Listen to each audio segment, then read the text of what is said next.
पत्नी से झगड़ा करके एक युवक पहुंचा जंगल में।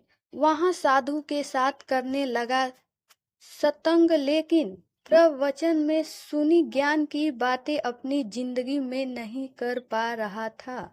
उपयोग फिर साधु ने सौंपा उसे एक अजीब कम रिलीजन टैक्स। एक संत के आश्रम में प्रतिदिन शाम को भक्तों की भीड़ होती थी, क्योंकि उनके प्रवचनों से जीवन का सही दिशा बोध प्राप्त होता था। संत की बाणी में गजब का जादू था। उनके शब्द श्रोता के दिल में उतर जाते थे। एक युवक अपनी पत्नी से झगड़ा कर उसी जंगल में पहुंचा जहां संत का आश्रम था। उसे संत की बातें काफी प्रभावी लगी। वो प्रतिदिन संत का प्रवचन सुनने लगा। एक दिन जब प्रवचन समाप्त हो गए तो वह संत के पास गया और बोला, महाराज, मैं काफी दिनों से आपके प्रवचन सुन रहा हूँ, किंतु यहाँ से जाने के बाद मैं अपने गृहस्थ जीवन में वैसा व्यवहार नहीं कर पाता जैसा यहाँ से सुनकर जाता हूँ। पत्नी से किसी ना किसी बात पर झगड़ा हो ही जाता है। इससे सत्संग के महत्व पर शंका भी होने लगती है। बताइए मैं क्या करूं? संत ने युवक को बांस की एक टोकरी देते हुए उसमें पानी भरकर लाने के लिए कहा।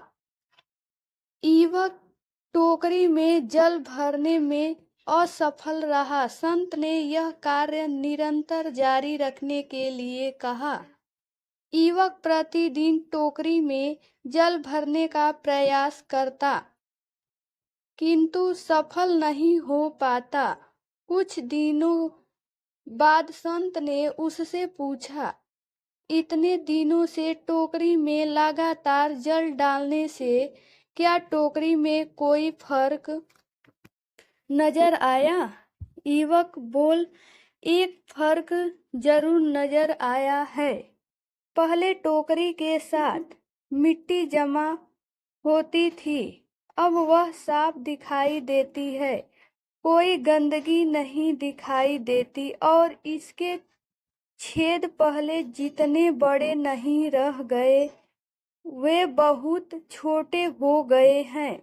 तब संत ने उसे समझाया, यदि इसी तरह उसे पानी में निरंतर डालते रहोगे तो कुछ ही दिनों में ये छेद फूलकर बंद हो जाएंगे और टोकरी में पानी भर पाओगे। इसी प्रकार जो निरंतर उत्संग करते हैं उनका मन एक दिन अवश्य निर्मल हो जाता है। अवगुणों के छिद्र भरने लगते हैं और गुणों का जल भरने लगता है। युवक ने संत से अपनी समस्या का समाधान पा लिया। निरंतर उत्संग से दुर्जन भी सज्जन हो जाते हैं, क्योंकि महापुरुषों को की पवित्र वाणी उनके मानसिक विकारों को दूर कर उनमें सद्विचारों को बढ़ाती है और हमारे कुविचारों को दूर करती है।